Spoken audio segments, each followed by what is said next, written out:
उग्र Prabha news editor in chief Nilesh Dahariya के साथ खास बातचीत पर शिरकत कर रहे हैं अटल बिहारी वाजपेयी हिंदी विश्वविद्यालय भोपाल के कुलपति प्रोफेसर खेमसिंह डहरिया से विशेष संवाद। देखिए हमारे उग्र प्रभा समाचार चैनल पर। नमस्कार, आप देख रहे हैं उग्र प्रभा न्यूज और आज हम बात करने जा रहे हैं अटल बिहारी वाजपेयी हिंदी विश्वविद्यालय भोपाल के कुलपति प्रोफेसर खेमसिंह डहरिया जी से। सर नमस्ते। नमस्कार। नमस्कार सर, अटल बिहारी वाजपेयी विश्वविद्यालय पे आपका ये सफ़रनामा एक प्रोफेसर से कुलपति तक ये सफ़र कैसा रहा सर? आप एक छोटे से ग्राम में जन्म लिए और आपके गांव से लेके भोपाल तक का सफ़र कैसा रहा आपका? धन्यवाद नीलेश जी। मेरा सफ़र तो हम देखें तो ग्रामीण परिवेश से जीवन यापन शुरू हो करके और एक कृषक परिवार में जन्म हुआ। उसके बाद अध्ययन अध्यापन ग्रामीण क्षेत्र में ही काफ़ी हुआ है और हायर सेकेंडरी की जो शिक्षा है उसे स्नातक तक लखनऊ में हुई है। उसके बाद बीएड और एमए जबलपुर से हुआ। उसके बाद 5 साल स्कूल शिक्षा विभाग में भी मैं रहा हूँ, जो आदिवासी विभाग है। फिर नेट करने के बाद फिर केसरवानी कॉलेज जबलपुर में अनुदान प्राप्त महाविद्यालय, वहाँ 13.5 साल रहा। फिर इसके बाद आपका एक कुलपति पे चयन होना और इसके पहले आप सेंट्रल यूनिवर्सिटी पे भी रहे हैं। उसके बाद आपका डायरेक्ट सर, आपकी किन उपलब्धियों को देखकर मध्य प्रदेश सरकार ने आपको कुलपति के लिए चयन किया? केसरवानी कॉलेज के बाद मैं 10 साल जो इंदिरा गांधी राष्ट्रीय जनजाति विश्वविद्यालय अमरकंटक है वहाँ पर मेरी नियुक्ति हुई और 10 वर्ष वहाँ सेवा देने के बाद अटल बिहारी वाजपेयी हिंदी विश्वविद्यालय में जब कुलपति पद के लिए विज्ञापन निकला तो मैंने यहाँ आवेदन किया और उसमें महामहिम जी और राज्य शासन के माध्यम से जो प्रक्रिया है वो संपन्न होने के बाद मुझे 30 जुलाई 2021 को मैंने यहाँ पर अपनी सेवा प्रारंभ किया है। सर, ये तो बहुत ही गौरवपूर्ण बात है कि सिवनी ज़िला से आप बिलोंग भी करते हैं और सिवनी ज़िला के लिए भी बहुत खास और पूरे मध्य प्रदेश के लिए खास है कि आप एक छोटे से ग्राम में जन्म लेकर एक कुलपति तक का सफ़रनामा तय किया है और अभी विभिन्न पदों में भी सेंट्रल यूनिवर्सिटी में भी आप शायद सदस्य हैं सर। हाँ, देखिए अमरकंटक जो सेंट्रल यूनिवर्सिटी है वहाँ तो मैं 2 बार हिंदी विभाग में अध्यक्ष रहा हूँ, अधिष्ठाता के पद पर रहा हूँ, डीएसडब्ल्यू, चीफ वार्डन, ऐसे सभी प्रशासनिक पदों पर रहा हूँ। अभी वर्तमान में देखें तो इसके पहले भी मैं त्रिपुरा जो सेंट्रल यूनिवर्सिटी वहाँ कार्यपालक सदस्य रहा, वित्त समिति में सदस्य रहा हूँ और अभी वर्तमान में जो है परमाणु अंतरिक्ष ऊर्जा विभाग की जो संयुक्त सलाहकार समिति है वहाँ पर सदस्य हूँ और निगरानी समिति है केंद्र सरकार की, उसमें भी सदस्य हूँ।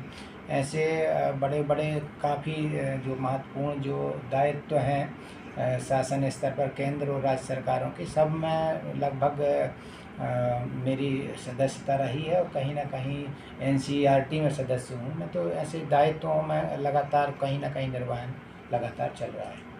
कुलपति जी, हम बात करें इस विश्वविद्यालय की तो आपकी मुख्य भूमिका क्या है इस विश्वविद्यालय को लेकर या छात्रों के भविष्य के लेकर? और देखिए अटल बिहारी वाजपेयी हिंदी विश्वविद्यालय की जो स्थापना है हमारे भारतीय ज्ञान परंपरा को आगे बढ़ाने के लिए और हिंदी का प्रचार प्रसार करने के लिए स्थापना इसकी की गई है। तो जो स्थापना का उद्देश्य है उसके अनुरूप हमारे पूर्व 2 कुलपति रह चुके हैं और मेरा तीसरा नंबर यहाँ पर है। तो सभी लोग हिंदी के प्रचार प्रसार के लिए काम कर रहे हैं और इसके लिए केंद्र सरकार ने ध्यान में रख करके अभी जो MBBS की जो चिकित्सा की पाठ्यक्रम की किताबें हमने चिकित्सा शिक्षा विभाग के साथ मध्य प्रदेश के साथ मिल करके और MBBS प्रथम वर्ष की पुस्तकें तैयार की हैं और MBBS की प्रथम वर्ष की पढ़ाई भी हिंदी में शुरू हो गई है और इसके पहले पिछले वर्ष से अभियांत्रिकी यानी इंजीनियरिंग की पढ़ाई भी शुरू हुई है। तो ये बड़ा आमूलचूल परिवर्तन हमारे मध्य प्रदेश ही नहीं देश के लिए भी हुआ है, जिसमें माननीय प्रधानमंत्री जी ने कहा है कि 8 भारतीय भाषा में और MBBS का जो पाठ्यक्रम और पढ़ाई शुरू करेंगे। तो ऐसे हिंदी के प्रचार प्रसार की लगातार हम काम कर रहे हैं। यहाँ पे देखा जाए तो नियमित प्रोफेसरों की भर्ती, कितने नियमित प्रोफेसर हैं यहाँ का? स्टाफ की बात करें तो आपके आने से इसके पहले भी जो कार्यकाल रहा है कुलपतियों का, लेकिन यहाँ पे देखा जाए तो पहले नियमित प्रोफेसर और नहीं थे, लेकिन आपके आने के बाद यहाँ पे 13 या 16 नियमित प्रोफेसर मिले हैं। अभी स्टाफ के बारे में आप क्या कहेंगे? देखिए, बगैर अभी अतिथि विद्वानों के भरोसे विश्वविद्यालय चल रहा था। अभी मेरे आने के बाद में प्रयास यही था कि जो स्वीकृत पद थे उसमें नियुक्ति की जाए। तो अभी 13 विभागों में 13 सहायक प्राध्यापकों की नियुक्ति हुई है और इसके बिना विश्वविद्यालय का काम चल नहीं सकता था, चाहे वो 12B हो, नेक हो या पीएचडी का काम हो। तो ये सब इसमें अधूरे थे और जिसमें विश्वविद्यालय की प्रगति होती है। बगैर पीएचडी, बगैर शोध के विश्वविद्यालय की कोई औचित्य नहीं है। तो अब 13 नियुक्तियां हो गई हैं। 18 पदों पे होना था नियुक्ति, तो कुछ में फार्म नहीं आए, कुछ एक आध NFS हुआ है और एक दो विषयों में जो है अभी 14-13% रुके भी हैं। तो उनके लिफाफे 2 के अभी नहीं खुले। तो 13 पदों पे नियुक्ति हुई हैं और उन 13 पदों पे हम जल्दी ही विज्ञापन करने जा रहे हैं पीएचडी का, जिसके माध्यम से यहाँ पीएचडी की जो है शोध कार्य शुरू होगा और जिसके माध्यम से विश्वविद्यालय का भी नाम होगा और गवेषणा का जो काम है वो यहाँ पे शुरू हो जाएगा। और साथ कुलपति जी, अभी देखा जाए तो हमने ये सिल्वर सिटी विश्वविद्यालय पे विजिट किया है और यहाँ पे भारत के विभिन्न प्रांतों से छात्र यहाँ पे शिक्षा ग्रहण कर रहे हैं। क्या वजह है कि हरियाणा, पंजाब, उत्तर राजस्थान के छात्र यहाँ पे शिक्षा ग्रहण कर रहे हैं? देखिए, हिंदी में जिनकी रुचि है तो ये तो सब हिंदी भाषी राज्य हैं ही। और यहाँ हम देखते हैं कि थोड़े से अलग प्रकार के पाठ्यक्रम भी, जैसे पंचकर्म है, चित्रकला है, नाट्यकला है, ऐसे पाठ्यक्रमों में बड़ी संख्या में हरियाणा और बाहर के प्रदेशों के छात्र हैं। पत्रकारिता के क्षेत्र में भी, मीडिया के क्षेत्र में भी हम देखते हैं बहुत अच्छी संख्या यहाँ पर है।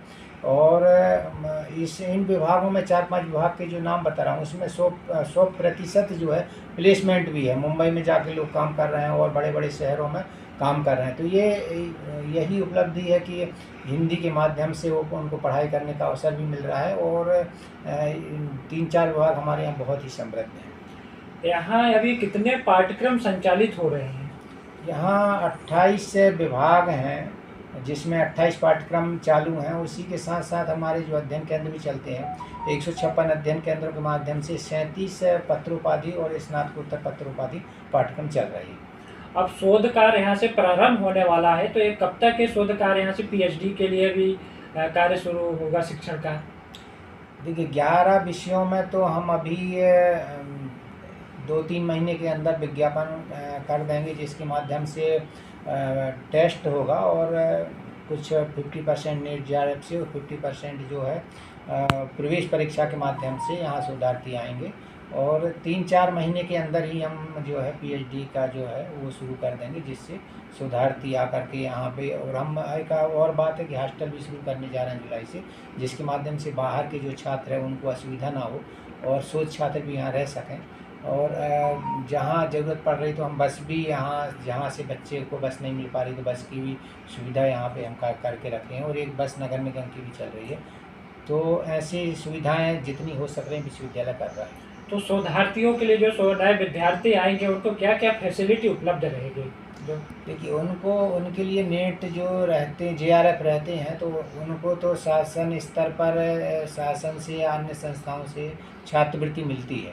तो उनको रहने के लिए और पढ़ने के लिए, किताबों के लिए सब सुविधा वहाँ से मिलती है। बाकी जो यहाँ एंट्रेंस के माध्यम से आएंगे उनके लिए भी हम हॉस्टल में देखते हैं कितनी व्यवस्था हो पाती, न तो आसपास भी काफ़ी सुविधाएं हैं, वहाँ भी बच्चे रह सकते हैं। और अभी आप अटल बिहारी वाजपेयी विश्वविद्यालय को आगे बढ़ाने और प्रगति के लिए और क्या संदेश देना चाहते हैं या फिर बच्चों के भविष्य के लिए? देखिए, हम तो यही चाहते हैं कि यहाँ से जो बच्चे जाएं, और हमारा प्रदेश हिंदी भाषी है ही। और अभी एक पत्र में देख रहा था, UGC चेयरमैन जगदीश जी हैं, उनका पत्र आया कि आप अंग्रेजी माध्यम जहाँ भी चल रहा है चलाएं, कोई दिक्कत नहीं, परंतु उसके साथ साथ स्थानीय भाषाओं को भी महत्व दें। और हम अभी बात कर रहे थे अटल बिहारी वाजपेयी हिंदी विश्वविद्यालय भोपाल के कुलपति, जो कि अपनी जीवन शैली या कार्यशैली के नाम से जाने जाते हैं और एक छोटे से ग्राम सिवनी जिले में जन्म लेकर आज अटल बिहारी वाजपेयी हिंदी विश्वविद्यालय भोपाल के कुलपति हैं।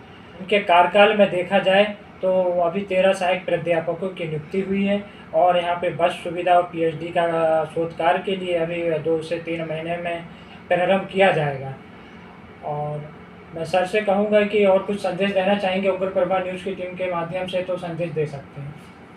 नहीं, बहुत अच्छा काम कर रहे हैं। कम से कम ऐसे माध्यमों से, न्यूज़ चैनल है, समाचार पत्र है, इससे विश्वविद्यालय का भी प्रचार प्रसार होता है और आपके माध्यम से पूरा देश, प्रदेश ही नहीं पूरा देश और विश्व तक खबरें जाएंगी, जिसके माध्यम से विश्वविद्यालय का प्रचार प्रसार भी होगा और हिंदी का प्रचार प्रसार भी होगा, जिसके माध्यम से छात्र जुड़ सकेंगे। आप ने हमें समय दिया, आपका बहुत बहुत धन्यवाद। धन्यवाद कुलपति जी, आपने उग्र प्रभा न्यूज़ की टीम से बात किया और अपने संदेश दिया। धन्यवाद।